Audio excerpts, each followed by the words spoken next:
नमस्कार.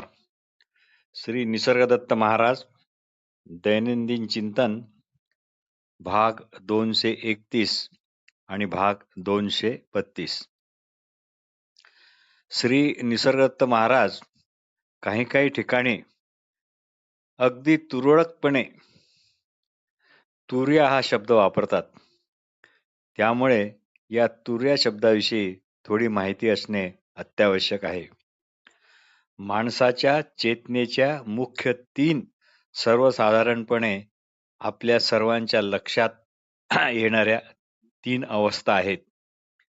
पण एखाद्या फुलांच्या हारात सर्व फुलांना सारखाच आधार देणारा जो धागा असतो किंवा दोरा असतो, तो मात्र कुणाच्याच लक्षात येत नाही. तो असतो, परंतु बारीक लक्ष दिल्याशिवाय त्याचे अस्तित्व जाणवत नाही. त्याप्रमाणे अवस्थात्रयांचे जाणणे ज्यामुळे शक्य होते किंवा त्याचे जाणणे अवस्थात्रयावर मुळीच अवलंबून नाही, ती चतुर्थ अवस्था म्हणजे तुर्य अवस्था होय.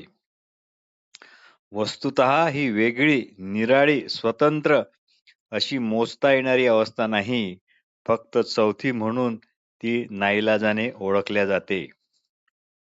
आणि जागृत, स्वप्न, सुषुप्ती याचा जेवढा विचार मांडूक्य उपनिषदात केला आहे, तेवढा विचार जगातल्या कुठल्याही भाषेतील तत्वज्ञानपर ग्रंथात केलेला नाही, हे लक्षात ठेवणे अतिशय जरुरी आहे, असे श्री स्वामी रामतीर्थ म्हणत. तर जागृत अवस्था, स्वप्न अवस्था आणि सुषुप्ती यांना अवस्थात्रय म्हणतात.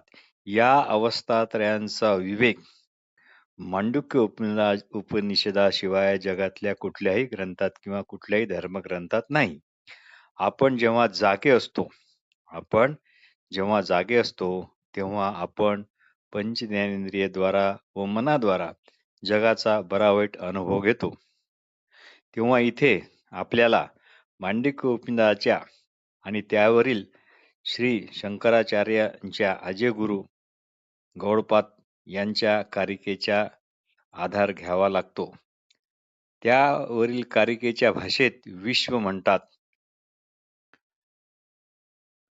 आपण जेव्हा स्वप्न पाहतो, म्हणजे ज्यावेळा आपण जागृत अवस्थात असतो, त्यावेळा आपले नाव विश्व असते.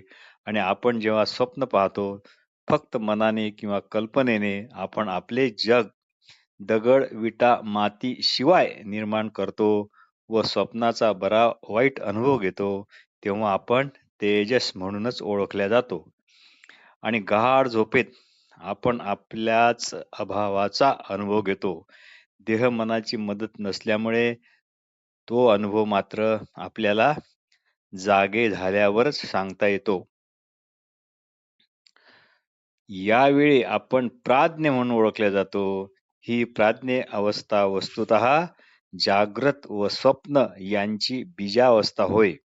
विश्व, तेजस, प्राज्ञ हे जरी व्यष्टीवाचक आहेत, म्हणजे इथे एक माणसाच्या अवस्थेचा विचार आहे. अनेकांचा विचार केला की मग समष्टीचा विचार होतो आणि मग विश्वऐवजी विराट, तेजस ऐवजी हिरण्यगर्भ आणि प्राज्ञ ऐवजी ज्याच्यात जाग्रत, स्वप्न आणि प्राज्ञ इत्यादीची विराट महाबीजाची अशी जी समष्टी आहे, तिचा विवेक करणे अपेक्षित आहे. यालाच ईश्वर असे संबोधले जाते. म्हणजे इथे जे व्यक्ती म्हणून काही राहत नाही, तर सर्व व्यक्तच असते.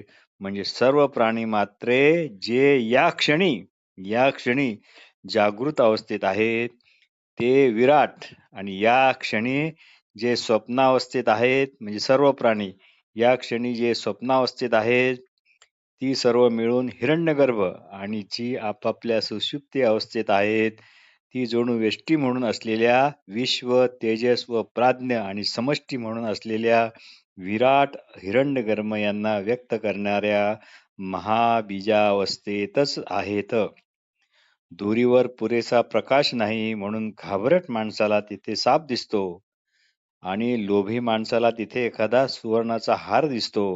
त्याप्रमाणे आपल्या अगोदरपणाने असलेल्या असणेपणाचा आधार या अवस्थात्रयांना आहे, हे लक्षात न आल्यामुळे आपल्याला आपल्याच तुर्या म्हणून असलेल्या अवस्थेचे ज्ञान नाही. यालाच अग्रहण अवस्था असे मांडुक्य उपनिषदात म्हणतात. यालाच अग्रहण अवस्था अशी मांडुक्य उपनिषदात म्हणतात. ही अग्रहण अवस्था म्हणजे अन्यथा ग्रहण. त्यामुळे लगेच आपण स्वतःला देह मन असे समजू लागतो आणि सर्व विश्वाला वेगळे स्वतंत्र अस्तित्व असलेले समजतो आणि त्यात मी केवळ देहमन आहो अशा मर्यादित्वाने राहतो आणि सुखदुःख हर्ष विषाद ताणतणाव यांना बळी पडतो. म्हणजेच काय, द्वैतावस्थेला वाव देतो. जागृत व स्वप्नावस्थेत स्वस्वरूपाचे ज्ञान नाही, म्हणून तेथे सर्व अन्यथा ग्रहणची स्थिती असते. गाढ झोपेत स्वस्वरूपाचे ज्ञान अज्ञान दोन्ही नाही, म्हणून तिथे अभाव स्थितीचे प्राधान्य असते, म्हणूनही तिथे अन्यथा ग्रहण नाही. म्हणून हा अवस्थात्रय विवेक जर नसला तर आपण जगात आहोत असा भ्रम असतो व विवेक असला तर आपल्याच जग आहे अशी तुर्यावस्थेची ओळख निर्माण होते. म्हणूनच श्री निसर्गदत्त महाराज म्हणतात, मी जगात नाही तर माझ्यात जग आहे. भाग 232. श्री निसर्गदत्त महाराज म्हणतात, मी आहे. मी आहे हे सदा सर्वदा ताजे ताजेच असते. मी आहे हे सदा सर्वदा ताजे ताजेच असते. ते तुम्हाला आठवावे लागत नाही. त्याला विसरण्याची काही यंत्रणाच नाही. तुम्ही कोणताही अनुभव घेता, तो अनुभव घेण्यापूर्वी जसे काही चित्र, काही शब्द लिहिण्यापूर्वी कागद असतो, तसे आपण असल्याची जाणीव तिथे हजरच असते. सध्या आपले असणे हे अनुभव घेण्याशी इतके एकरूप आणि रंगून गेले आहे की त्याच्या अगोदरपणाने असणाऱ्या असणेपणाकडे आपले लक्षच नाही. सर्व बऱ्या वाईट अनुभवाच्या गुंतागुंतीतून अगोदरचे असणे उलगडून त्याकडे लक्ष ठेवणे एवढेच काम आपल्याला करायचे आहे. हीच खरी साधना, हेच खरे तप वगैरे वगैरे. एकदा का तुम्ही अमुक तमुक असण्यारहित शुद्ध असणे, अगोदरचे असणे पण जाणले की तुम्ही कोणत्याही अनुभवाला चिकटून बसणार नाही. हे असणे पण तेथेही बरोबर तुम्ही ओळखाल. नंतर तुम्ही नामरूपाने स्थळ काळ इत्यादीने कधीही फसणार नाही. सर्व तऱ्हेच्या मर्यादितेत कैद असणे हेच व्यक्तित्वाचे खरे दुखणे आहे. तुम्ही रस्त्यावरील रहदारी पाहता तसे तुमच्या विचारांच्या गर्दीकडे पहा. लोक येतात, लोक जातात, त्यांच्याविषयी तुम्ही बेफिकीर असता. हे सर्व प्रथम कठीण वाटेल, पण सवयीने सोपे होऊन अंगवळणी पडेल. तुम्ही तुमच्या विचाराशी झगडू नका. विचाराशी झगडणारे असे बनू नका. विचाराशी झगडणारे असे बनू नका. किंवा जेव्हा तुम्हाला विचाराशी झगडावे असे वाटते, त्याच वेळी विचाराशी झगडणारा निर्माण होतो, हे लक्षात घ्या. हा विचाराशी झगडणारा हा तुम्हीच तुमच्यातून विचारातून निर्माण केलेला एक भ्रम आहे. झगडणारे तुम्ही स्वतःला विचारापासून स्वतंत्र आणि वेगळे असे समजता, पण वस्तुतः झगडणारे जे आहे तो इतर विचाराशी झगडणारा एक विचारच आहे. झगडणारा जो आहे वाटतो तो तसा नाही, विचारानेच निर्माण केलेला तो एक भ्रम आहे. झगडणारा स्वतंत्र आणि वेगळा जो आहे असे वाटतो तो तसा नाही, तो विचारानेच निर्माण केलेला भ्रम आहे. तो कुठून दुसरीकडून आलेला आहे काय? अर्थात नाही. म्हणूनच तो मिथ्या आहे, खोटा आहे. त्याच्या नादी न लागता मी कोण आहे, खरंच माझा जन्म झाला काय, माझ्या भोवतालचे जग कोठून आले, खरे काय क्षणिक काय, असे प्रश्न स्वतःला पडू द्या. तुमच्या सुखाच्या शोधामुळेच तुम्ही दुःखी आहात. निसर्गदत्त महाराज म्हणतात, तुमच्या सुखाच्या शोधामुळेच तुम्ही दुःखी आहात. म्हणून आता दुसऱ्या मार्गाचा प्रयोग करा. सुखाला न मागा, न त्याला नाकारा. सुखाला मागू नका आणि त्याला नाकारू पण नका. दुःखाला पण नकार देऊ नका. त्याला असू द्या. त्याला असू द्या. त्यातून बाहेर पडण्याचा प्रयत्न करूच नका. त्यातून बाहेर पडण्याचा प्रयत्न करूच नका. त्यालाच चिटकून राहा. दुःखालाच चिटकून राहा. दुःखाकडे लक्ष न देता त्याला केवळ चिटकून कसे राहता येईल यावरच लक्ष द्या.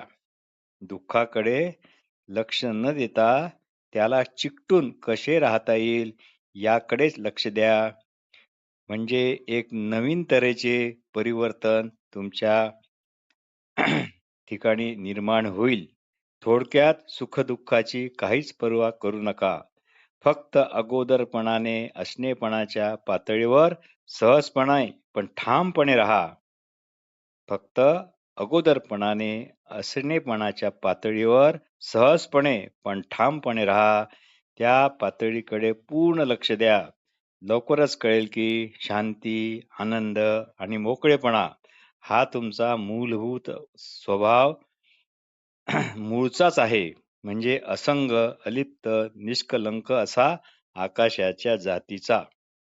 जो आपल्या असणेपणाच्या आनंदात दंग आहे, तो सदैव आनंदी असतो. जो आपल्या असणेपणाच्या आनंदात दंग असतो, तो सदैव आनंदी असतो.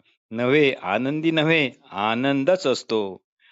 आणि तो पूर्णपणे जाणतो की आनंद हा त्याचा मूलभूत स्वभाव आहे. आणि त्याला हे पक्के माहीत आहे की अशा आनंदासाठी त्याला काहीही करण्याची अजिबात गरज नाही. कोणताच प्रयत्न करण्याची गरज नाही.